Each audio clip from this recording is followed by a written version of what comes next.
السلام علیکم دوستو، ایک دفعہ کا ذکر ہے کہ عالم دین بحر العلوم بیان کرتے ہیں کہ ایک مرتبہ میں سامرا جا رہا تھا۔ درمیان راہ اچانک میرے ذہن میں یہ سوال آیا کہ حضرت امام حسین پر رونا گناہوں کی بخشش کا ذریعہ ہے یا نہیں۔ ابھی سوچ ہی رہا تھا کہ میں نے دیکھا کہ اچانک ایک گھوڑا سوار کو اپنی طرف آتے ہوئے دیکھا۔ یہاں تک کہ گھوڑا سوار قریب آیا، اس نے سلام کیا اور دریافت کیا، سید صاحب آپ کس چیز کے بارے میں سوچ رہے ہیں؟ اگر کوئی علمی مسئلہ ہے تو بیان کیجیے، ہو سکتا ہے میں حل کر دوں۔ میں نے کہا میں سوچ رہا ہوں کہ آخر خدا رحیم اور کریم حضرت امام حسین علیہ السلام کے زائرین کو کس طرح اتنا زیادہ ثواب عطا فرماتا ہے کہ آن حضرت کی زیارت کے لیے جو شخص چلتا ہے، ہر قدم کے عوض ایک حج اور عمرے کا ثواب اس کے اعمال نامے میں لکھ دیا جاتا ہے، اور آن حضرت علیہ السلام کے اصحاب پر رونے میں ایک قطرہ اشک پر تمام گناہ کبیرہ اور صغیرہ بخش دیے جاتے ہیں۔ گھوڑا سوار نے فرمایا، تعجب نہ کیجیے، میں ایک مثال بیان کرتا ہوں تاکہ آپ کی مشکل حل ہو جائے۔ ایک دن ایک بادشاہ اپنے درباریوں کے ساتھ شکار کے لیے نکلا۔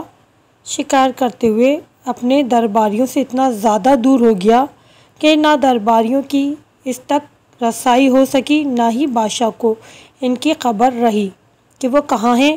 اس نے حتی امکان ان تک پہنچنے کی کوشش کی مگر کامیاب نہ ہوا، جس کے نتیجے میں کافی تھک گیا، یہاں تک کہ چلنے پھرنے کی قوت بھی نہ رہی۔ بھوک اور پیاس کا شدت سے احساس کرنے لگا، ذہنی کشمکش میں مبتلا تھا، کیا کرے؟ اسی دوران اچانک اسے ایک خیمہ دکھائی دیا، اس کی طرف چل دیا۔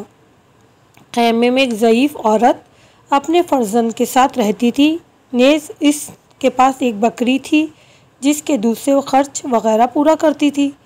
جب بادشاہ اس کے پاس پہنچا تو اسے نہ پہچان سکی کہ یہ کون ہے، لیکن پھر بھی ضعیفہ نے اس کی کافی خاطر تواضع کی اور اس کے کھانے کے لیے بکری کو ذبح کر دیا۔ اس کے کباب بنا کر بادشاہ کی خدمت میں حاضر کر دیے، کیونکہ اس غریب کے پاس اس کے علاوہ کچھ نہ تھا۔ بادشاہ نے کھانا کھا کر سیر ہو گیا اور اس نے یہاں آرام کیا اور وہیں اس کے خیمے میں رات گزاری۔ دوسرے دن صبح سویرے بادشاہ بڑی عزت و احترام کے ساتھ ان سے رخصت ہو کر روانہ ہو گیا، یہاں تک کہ اپنے درباریوں تک پہنچ گیا۔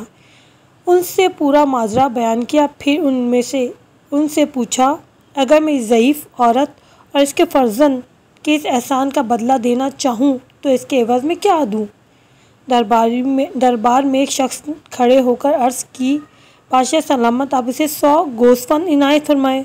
دوسرے شخص نے کہا، آپ 100 گوسفند اور 100 اشرفیاں دے دیجئے۔ تیسرے نے کہا، فلاں کھیتی اسے دے دیجئے۔ بادشاہ نے کہا، میں جو کچھ بھی دوں اس کے اس احسان کے مقابلے میں کم ہے۔ اگر میں اپنی پوری سلطنت اس کے اختیار میں دے دوں تو جو کچھ اس نے مجھے دیا ہے اس کے مثل ہوگا، کیونکہ جو کچھ اس کے پاس تھا اس نے مجھے دے دیا، پر مجھے چاہیے کہ جو کچھ میرے پاس ہے میں اسے دے دوں، اس کے احسان کا بدلہ پورا ہو سکے۔ اس کے بعد گھوڑا سوار نے فرمایا، جناب بحر العلوم، حضرت امام حسین علیہ السلام کے پاس جو کچھ تھا، مال، زر، اہل و عیال، بہن بھائی، حتیٰ خود اپنی جان، سب کچھ خدا کی راہ میں دے دی۔ لہٰذا اگر حضرت علیہ السلام کے زائرین اور رونے والوں کو اس قدر ثواب عطا فرمائے تو آپ کو تعجب نہیں کرنا چاہیے، اس لیے کہ بہت آسان اور معمولی سا کام ہے۔